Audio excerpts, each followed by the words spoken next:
What's going on, YouTube? Happy New Year. Well, we got a few cars to look at. Some stuff I found. A couple things I got in the mail, but, it's been slim pickings. A lot of cars have been held up, the ones that I've been wanting. Shelves have been bare, as we all know. So, kind of got to slow down, take stock. Did a little rearranging. Took my time. Came with a few pickups around there, here and there. So we'll take a look. Did get something, mail call. Very, very nice vehicle. My first. You can read in the description probably right now what you think that is. But, wow. So, we'll start out with a familiar Greenlight. I got some good ones. Of course, now we have this new Fire series, so we'll take a look at that. That's kind of why I put the red cars in the background. And I did take out my international set. After many years of being in the blister, this and this was a set. And, it reminded me I had that because we know that Johnny Lightning, if you follow the diecast news, they're re-releasing this casting in a single pack, A and B. It's going to be a blue and a red. Solid color, it won't have the two-tone, so we'll look at this in a minute. Excuse me. Getting over a little bit of a cold. All right. Let's go look at some good Greenlight stuff. Well, this is my third or fourth S10 Jimmy casting. These are all extended cabs. They're not the regular cab, which seems to me, from my memory, is more popular. 100th anniversary of trucks. This goes back to 2018. There's your screenshot there. Anniversary series. So even though you don't see a set per se on the back, these usually are released with 5 to 6 related vehicles come out at the same time. Other anniversaries. Could be a police organization. It could be a manufacturer. Here's another one. So let's take a look. Wait, we're going to do another one in a second with the Jeep, but we'll leave this alone. I kind of like this scheme. The blue and the black. This is a 88 truck, which we got this beauty back here. I swapped the tires on it for a minute just to get a look and see if I like those different. I think this one's the 90. Yeah. So you can see these are both Chevys. And we had the red Sonoma before. They're going to do a lot of these. Ace Ventura Hollywood Series has the monster truck, so this is going to be in the Kings of Crunch as well. But you can see this here. Sort of unusual colors. A lot of times you'd see them a little bit brighter, so these are cool. The black and gold, very neat. A lot of times have been the gold and the brown. I think we talked about that last time. This one doesn't have any accessories on it. 4.3 V6 at this time. They used to have a 2.7, 2.9, 6-cylinder, and ended in a 4.3. 4-cylinder Iron Duke also available. Again, after their early, Ford and Chevy, Ford and GM, they had their captive imports, Mazda and Isuzu, things like that. They're making their small trucks. Well, S10 and Ford Ranger in the 80s, developed in the late 70s, kind of brought it in-house and made it their own. But it's funny, the foreign trucks, those are the ones that paved the way for the engineering of the new ones. Believe it or not, these newer ones, kind of neat. Looks like this one's just could be a 4-wheel drive setup, you don't know. You might think that right there is a transfer case, but it also could just be an exhaust system. You can see here, a lot of times, this is a lot of trucks I've been seeing like this. They miss spinning the rivet in here, punching it. So you can see this is serial number 5976, but take a look at that. Totally unspun.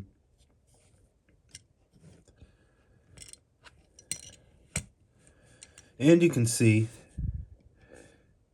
might want to fill this black in right here. It kind of looks weird. S10's right there. Take a look. Look at that. Sort of faint, but it's there. Chrome grill, I think it does a lot better than the painted silver. It's got a little more pop to it. But they did fade out. They did kind of get like that. Let's see if I can get a little bit closer to what that headlight says. So, can't remember. A lot of times it would be the call out of the model, but sometimes it would be the engine size. Sometimes it would say electronic fuel injection EFI. Sometimes like that. I love the tailgates. So, Greenlight does pretty good in this respect. They got the relief of the tailgates, not flat. And they do change the graphics. Greenlight's good at paying attention to those kind of details. The other problem is, though, they never changed the wheels for some of the cars. They tooled its own rim. This has that 80 Chevy Rally. Then I compared it to the Monte Carlo G-Body that they do. This one's a lot flatter. You almost could swap with the Monte Carlo. Made plenty of them. The most recent release that's always hanging around is the Garbage Pail Kids Monte Carlo. And if you want to get rims a little bit more dished, that would be a good option. It's actually a pretty good rally wheel. And it could be translated to other cars, like Oldsmobile cars had rims like that, muscle cars. So if you want a little bit more detail, that kind of wheel, you'd probably get away with using that, especially if you could detail paint it with the body color. So, 88 truck, not bad. I'm a big fan of the S10 casting. It does well. With these fat tires, it looks narrow between the track, but it works out okay. You know, it is a small vehicle, and the details there. So, known clouded interior on all of them. So the plant that makes these, it might be a different plant, or the way these newer ones are made, there might be a little bit different process of putting them together. But it's really a lot clearer, and it's like the Ford Club Wagon. The new, couple new cars actually. Let me look. A lot of the Pontiac wagons are kind of clean like that too. New Ford truck is good. So it's kind of odd. Most of the ones I've seen in the package are pretty cleanly put together. So this might be a one. If you like small trucks, go for one. You probably won't have too many issues. Went into the last videos on these trucks a little bit more detail. So you want more information? Go back a couple videos, you'll be able to see it. All right. More Greenlight. Before we get to the new Fire series, let's look at this Gladiator. So 21 Jeep. Gladiator pickup, really been around for a year or two, not long. It's already becoming very popular. I think more people are buying these probably than the 4-door Wrangler. Car prices remain very high right now, especially with Jeep. So I know a lot of people want one, but they're not about to pay over sticker, and I don't blame people for that. I get it. So yeah, I found this at the Hobby Lobby too. Unfortunately, their coupons don't really come out with diecast. It's only the what would you say, the kits. So they did get a Bronco kit, 124 scale. I did get that. My Asto made a kit assembly line, so I was happy to get that put together a few days ago. The coupon works great for that, but they don't do the diecast. So you pay $1 more basically than regular standard retail and Greenlight. So I only wait till I get the stuff that I can't find elsewhere, and they seem to be the most reliable carrier of Greenlight so far in terms of the new releases being shown. I haven't done anything to this Jeep. A lot of times I'll show you these Greenlight cars and I've already trimmed the excess flashing off the tires and straightened the axles. This car is the way it is from the package. Greenlight continues to mold these tires. These are probably, in my opinion, the worst tires that Greenlight does. They're representing a fat off-road tire, but they're always very hard vinyl plastic. And the mold that makes them is either very tired or It's just they don't trim the excess off. They do to a certain extent. They have to get it actually on the rim. But for the most part, it is just very, very stiff and wobbly.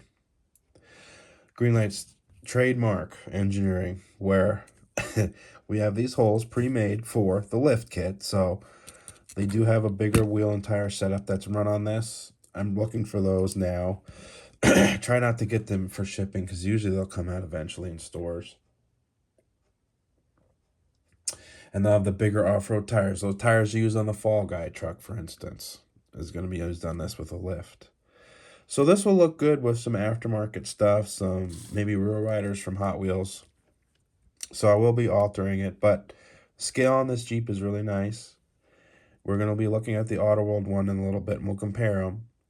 I'd say this Gladiator is larger.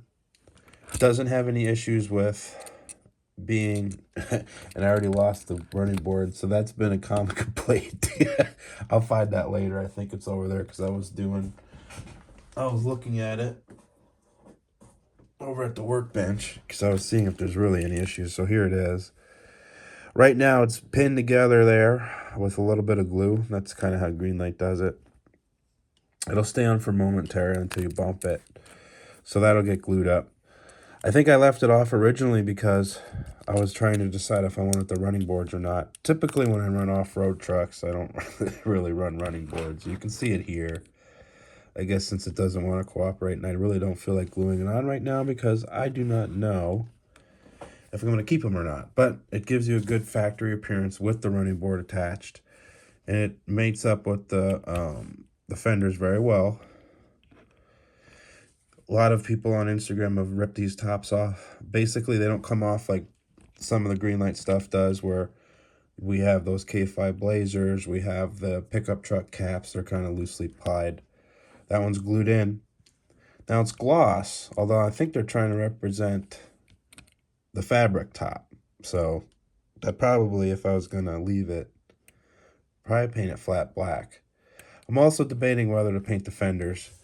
It's kind of a funny trim level, this one. Typically with the painted fenders, it's the Rubicon or the high level trim level, but it's kind of has a bunch of different stuff going on. I'm sure it's a higher trim level. You see the chrome here. And then, you know, you can still get soft top with the higher trims. So I don't know how I feel. But I do like the vehicle. Tiny bed. It's just kind of like more like a utility type bed than anything else. But it's a cool truck. Still drives like a Jeep. Stick shifts available on this. 4-cylinder and a V6. Supposedly 8 cylinders coming. Really, a few more years for 8 cylinders really in the wider market until they're starting to get discontinued. And the torque of electric motors is more than makes up for the torque of a V8. So they're disappearing quickly. But V8s definitely would be great in this and with a stick shift. Hopefully they'll do that. A lot of times with their V8s, they may not put it in.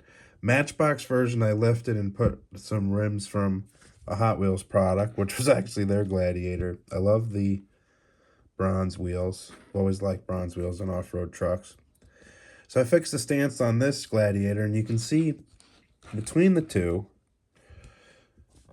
kind of how the black fenders stand out. Now, windshield's kind of thick and stuff, but they did a great job doing the open cab design. I just painted the bed to match so it wouldn't stand out or anything, but the scale's a little bit smaller, but not by much, and I'm just thinking about doing these rims for this and getting this up to spec on terms of how it's good it'll look. Of course, the grill looks a lot better than this one. I kind of had to make up headlights for it. I didn't want to just do white, so I kind of fooled around and try to illustrate headlights. It doesn't work very good with the Sharpie. I probably should have done it with a pencil. But anyway, it rolls nice, and it's a fun little pocket car to bring around. So I was thinking about something like that for that one, and maybe we'll get there. But so a recent vehicle, it's kind of neat. We'll take a little zoom here just so you can see the details. I think they use these rims for the Dodge Chargers too. I don't think it's an exclusive Jeep wheel. Although I don't buy the Dodge Charger casting because it's too thick. Let's see if we can get this to stop shaking for everyone. I'm sorry. Bear with me. There we go. So, got the Jeep Relief. Now, they do separate taillights, but they're crooked. I mean, they're too ambitious for the price point. I'd say that it would probably be better if they just cast the headlights and paint them. They're good, though. If you want to go through the time and take them off and reset them, they'd look good.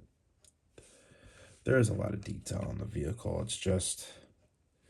I do like the optional hood on the Matchbox version, believe it or not. All closed body, nothing works on it.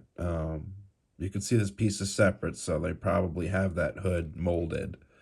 You have the hood heat extractor right there. When I looked at the real one, I can't remember if that was real or not. I think the ones on top are. They let a little heat out. This one is 2569. Let's see the base, a little bit more detail. So this has a lot of potential. And one of my favorite new cars the past couple of years is this Gladiator. I think they're really cool. All right. So, running board, you know, notwithstanding. Fortunately, we'll have to figure that out. But I was still thinking whether I want that on there or not. And, you know, once it's lifted and look at, I mean, these tires aren't even sitting correctly. It's just the whole thing's bothering me. All right. Let's go to some more Greenlight. Now, let's get into this Fire series. I was kind of surprised that they were going to do another series. I mean, for the amount of employees they have a lot of lines of vehicles that they create and have to schedule through production and get the artwork and the licensing. And they're definitely going crazy with their product line. You know, more the merrier. More the merrier. So we're going to look at the truck first, and then we'll get to the XJ, because I think the XJ, the work that they're doing with those XJs is pretty good. We're going to look at this one. We haven't seen this model year yet from the other two we looked at. This is an 86 C20 Custom Deluxe, so basically rather basic truck. But I was quite surprised. Now, unfortunately, it has a plastic base, but they improved the ride height. So I guess probably unrelenting criticism about the about how the stance is kind of off. In Lawrenceburg, Indiana, it's kind of cool. Greenlight being an Indiana company, they always sprinkle in Indiana stuff when they can, which is fun. And there's our vehicle. So we did get the Reno Jeep. These actually have been sort of peg warmers a little bit with the local stores. Why, I don't know. I was able to kind of make up my mind if I wanted them or not. They are cool because they're monochromatic schemes. Sorry, that was a Jeep. A lot of new tooling on this. Some stores kind of sell them for the same price as other Greenlights, and some charge $1 more. And, you know, there's more stuff on these vehicles. So I could see why the rationale is. Greenlight's got a really good grill for these late 80s Chevys, mid to late 80s Chevys. It's hidden behind the bull bar, but it's great. Still, as always, the casting mark for the door line could have been deeper, unfortunately. But the graphics are there and everything like that. And we can also see that the truck is not, even on big tires, it is not scraping the wheel wells. Why is that? I said. Well, that's why. So they went ahead and did a quick fix, I guess, because it's done in plastic and not metal. But they added this in a riser here. Now it's still too level. Probably could have been a little bit taller. Or if we took these balloon tires off and put normal rims from a half ton, it'll probably look pretty good. So I'm going to play with this casting a little bit.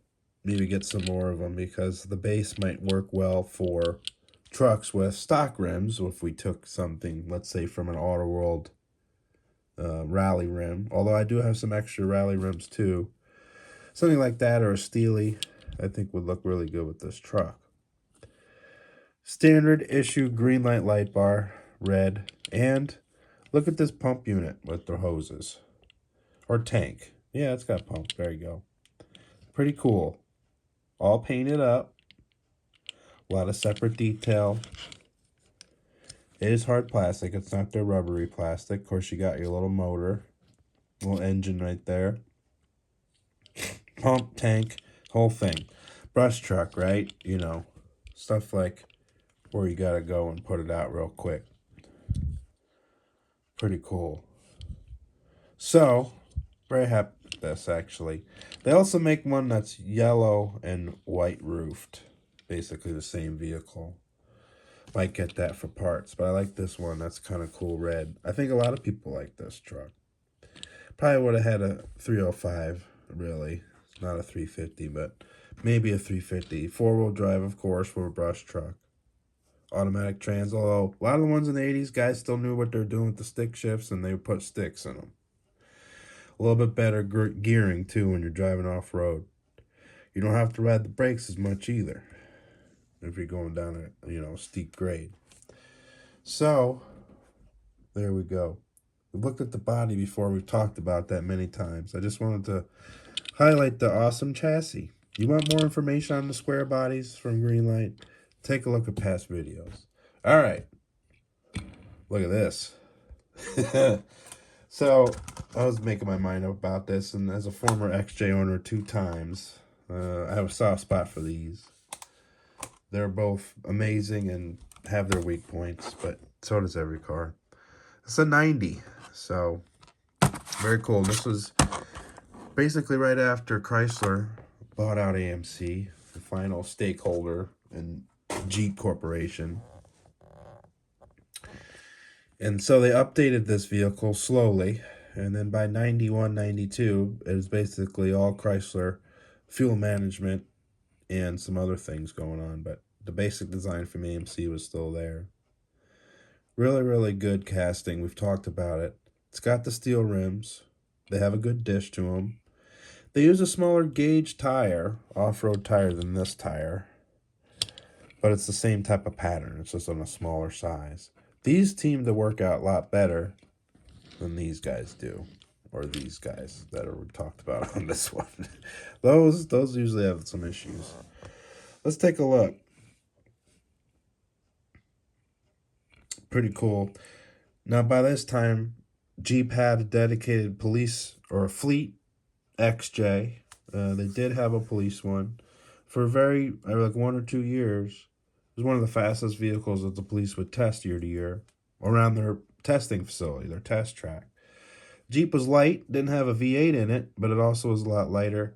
And believe it or not, even though it had solid axle suspension front and rear, the spring rate and the shape of the truck, it actually sat pretty low, and it handled better than the Caprice and the LTD.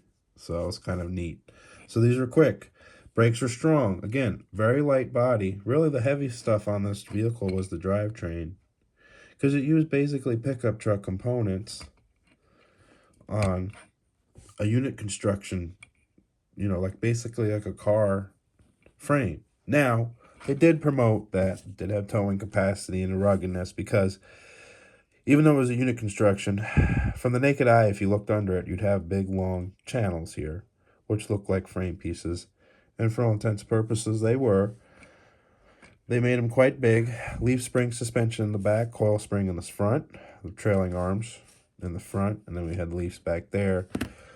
Later Cherokees, or later Jeeps, would go to full coils and then full independent suspension. But this was a great vehicle, very rugged. Even out of the box, you could do a lot of stuff with it. Basically, just like its CJ brother. Just in a more comfy, more weather-tight package. So 1990, by this time we had the 4-liter with fuel injection.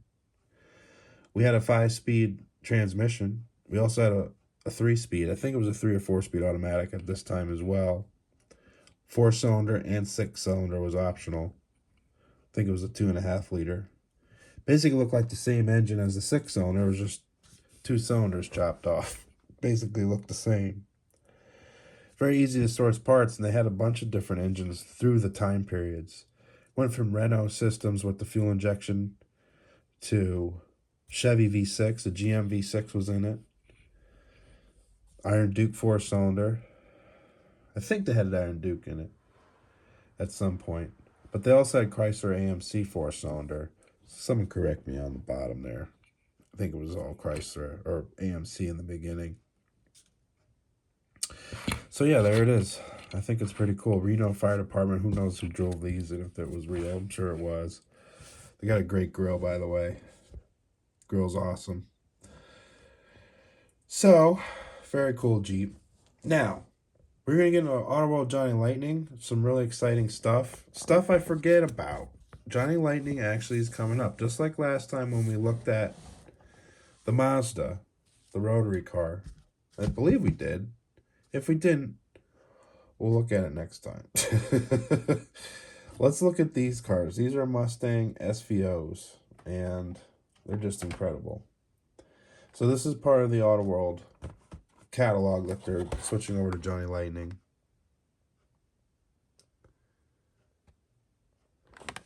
We did the blue and the white. So this is still 2021 release, I believe. It was like the last release for 21. It's at the 10s. I was able to get these decently. It was about $8. Sometimes I can go up to 14. Just gotta watch who you're buying it from. But yeah, pretty cool. These are the vehicles that came in the set. The ZL1 convertible was not my cup of tea. Although the 66 El Camino, I'll probably have to get that. Now that's also another, looks like a recycled Auto World casting from when they used to have the plastic wheels. And they make basically two reds. I think it was like a red or a darker red. Something like, I can't remember. But one of them had really good wheels on them and one didn't. And probably they're better like this than they are trying to convert it to the Auto World axles, just because it rolls pretty smooth. And they got a few different wheels to choose from their back catalog of these types. So standard Johnny Lightning tire. Retooled base with Johnny Lightning registration, trademarking. Now these are going to be one of 5192. Kind of cool. This one I had to drill out and fix. I didn't notice when I bought it that when they put the base on the car, it was crooked. It's still crooked, but not as bad. Yeah, so it was like completely listing the side. It looked like an elephant was sitting in the driver's seat. So I had to fix that right away. So I did fix this car. And I did take the flashing off the tires. Very common for Johnny Lightning tires of this vintage car, like the newer stuff, to have a lot of flashing and make the wheels all bump all over the place. So that was all fixed. And I kind of pushed, the axles are tight, but you can kind of center them on the car and they'll stay there. So there's not so much movement and they're close to where they're supposed to be. No opening features on this vehicle, but I don't think any of the early Auto World castings had opening anything. They did have accuracy, though, and they went with Auto World's classic style of not using really separate headlights or taillights, just all painted in detail. The SVO, and this is an early one because this is an 84, 85 car, 85.5 to 86. They had the Arrow headlight and a little bit more horsepower. They're very strongly, 4-cylinder power was in vogue. The 80s, the 70s was kind of the birth of high horsepower 4s. And then for production cars going forward, we're trying to reduce emissions, try to get up fuel economy. This is one of the things. And turbo 4s were not just used in Mustang, but had them in the Thunderbird and a couple other products too. Escort, something like that. But they really wanted to get rid of the 8-cylinders for a long time.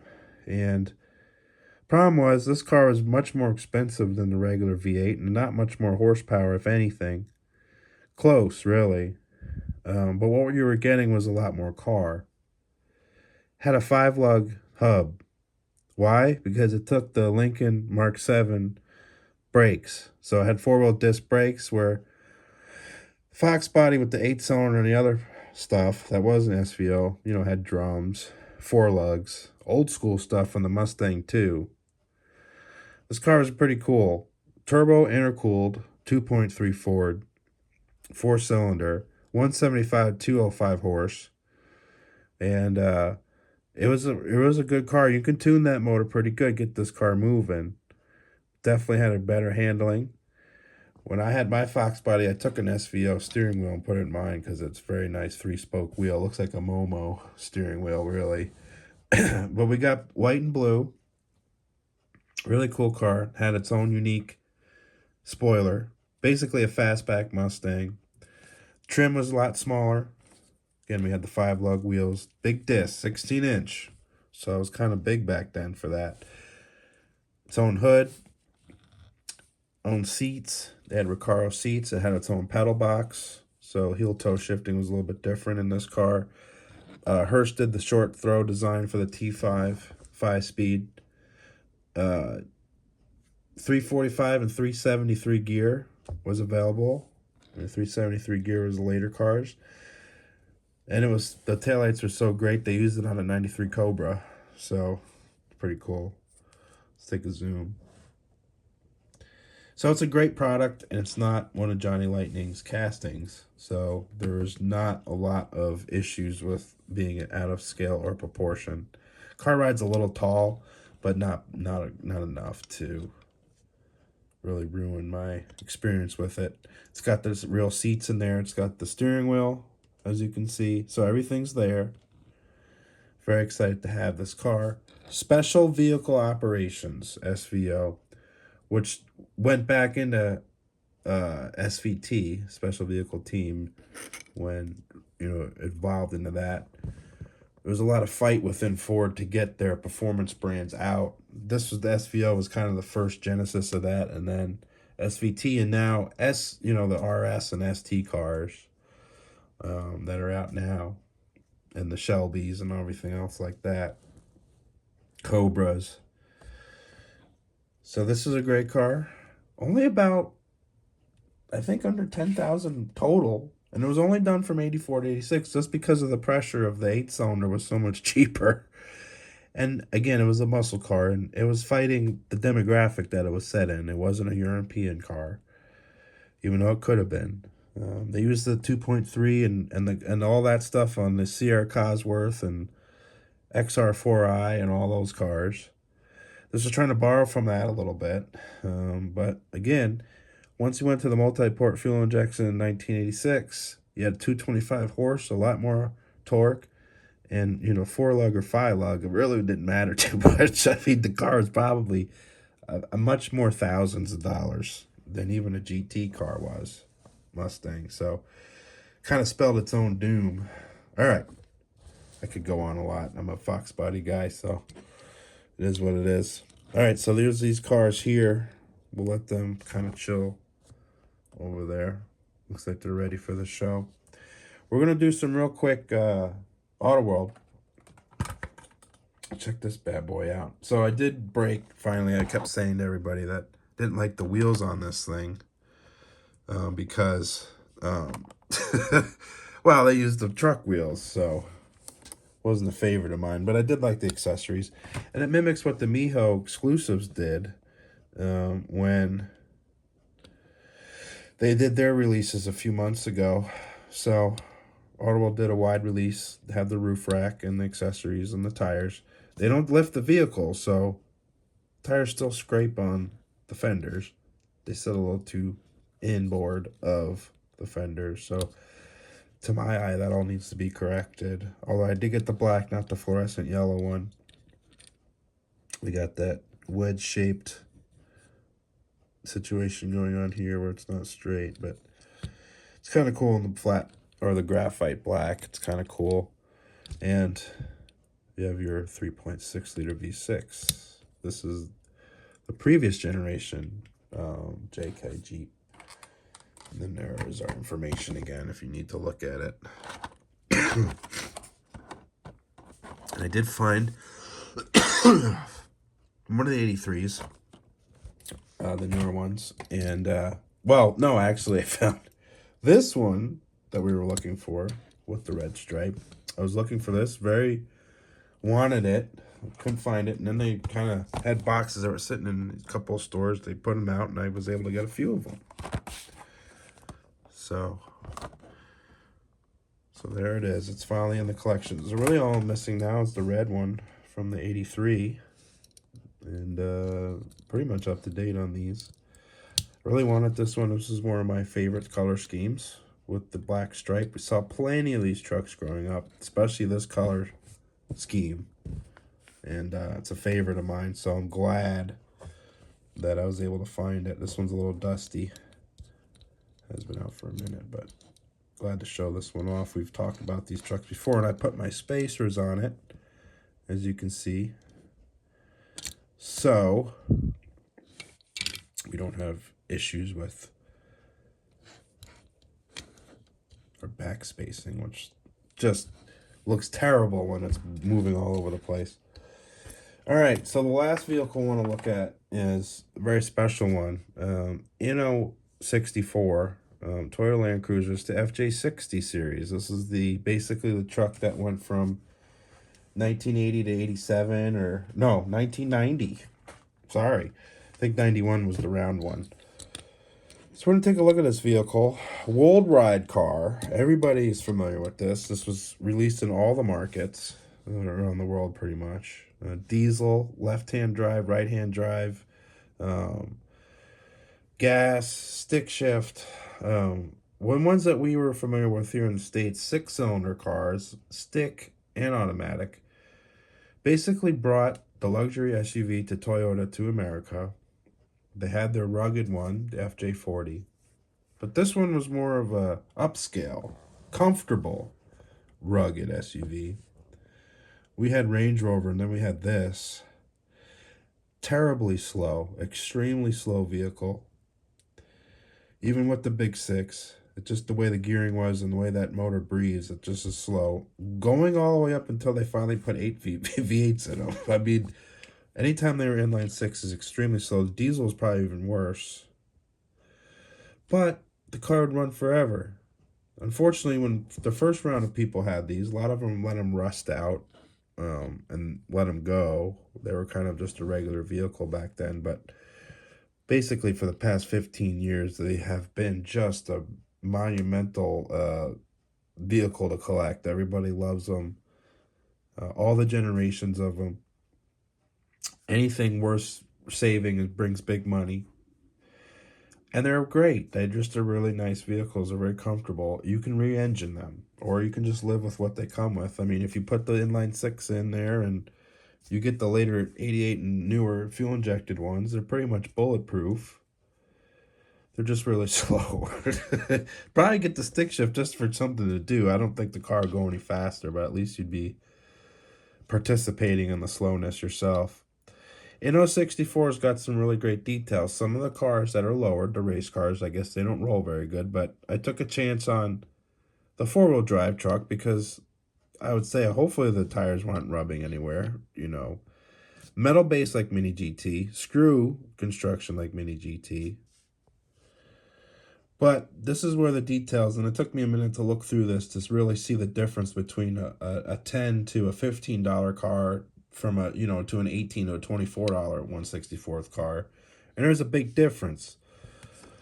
Mini GT does go with accessories, but this one really does have a very well done roof rack, and there's no flashing on it, and it's connected everywhere perfectly, and there's no glue stains anywhere. This thing was pristine when I took it out of its case.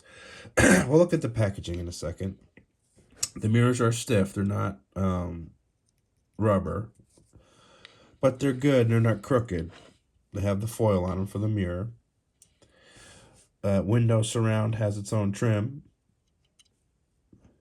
Graphics are perfect. There's no issues with the straightness or it missing any color. All separate lens detail, separate grille, completely all its own casting. They even painted the headlight buckets with the gray. So, I mean, that's all there. Toyota is stamped in there perfectly. The bumper is separate with the bumper extensions. Wheels and tires are perfect. They have the steelies with the poverty caps. It looks really good. And then it has the foil emblems, and that with the relief. So that was another really highlight. You can see there. So it's not a tampo, it's actually an emblem like we would get on a larger scale. Now, even though it's right-hand drive, I would have preferred left-hand. It still looks great. Has the Toyota fabric, tan, and the pattern. So that's in there, as you can see, the seats back through the windshield. So that's there. And you're probably screaming this detail. These wipers, as you can see how small they are against the blade. And this is an X-Acto blade, so small already. But separate wipers, just tremendous. Car that really can't go too far, you know, from your desk to your shelf. Unless you put it in its own case again and screw it in. So the tailgate has the four-wheel drive emblem there. It's got the separate taillights. It's got the correct color and scale, the frost lines. It's got the rear wiper. That's not separate. I was kind of disappointed at that point. I mean, separate tailpipe, as you can see. And they even spend on not just molding the spare tire, but putting a real tire in there. So, just tremendous vehicle. The alternate version of this release was all blue without the nostalgic stripes. This one pretty much is getting sold out faster than the blue one is. Blue one also has aftermarket wheels on it. So really had to get this. I wish I had a left-hand drive, but that's fine. I can live with it. They did kind of release something like this in the States. So it's cool. It's really, really cool. And the packaging is very nice too. Just like all Inno's packaging that I've seen online. It's very neat. So I was able to just take the tape off and use the sleeve and keep it intact. So it was kind of cool. And here's very heavy acrylic, and have that there. Look at that.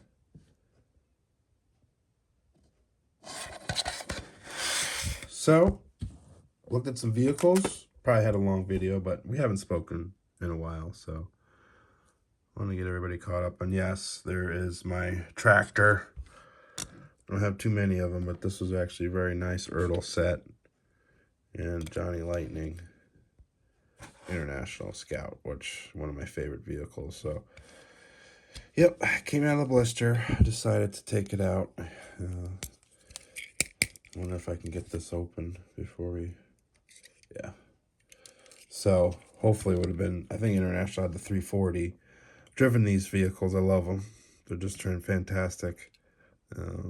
Basically like driving a truck 10 times bigger than its size. That's how solid it feels. Yeah, very fun truck. So anyway, there we go. Got some cars like those SVOs. Those are really cool. FJ60, sweet. XJ, sweet. So, got some good stuff. I'm happy. It's probably better to slow down, get the stuff you really like, enjoy it for a little bit longer before you move on to your next acquisition. Kind of a zen way to collect, I guess. Hope everybody New Year's going well so far, and more to come. Cars will be coming down the pike. I got stuff, too, that we haven't looked at that I probably can bring out. You know, not in a 1/64 scale, but I like everything. So, let's just look at the stuff, you know what I mean? Well, more to come. Thanks for watching. Till next time.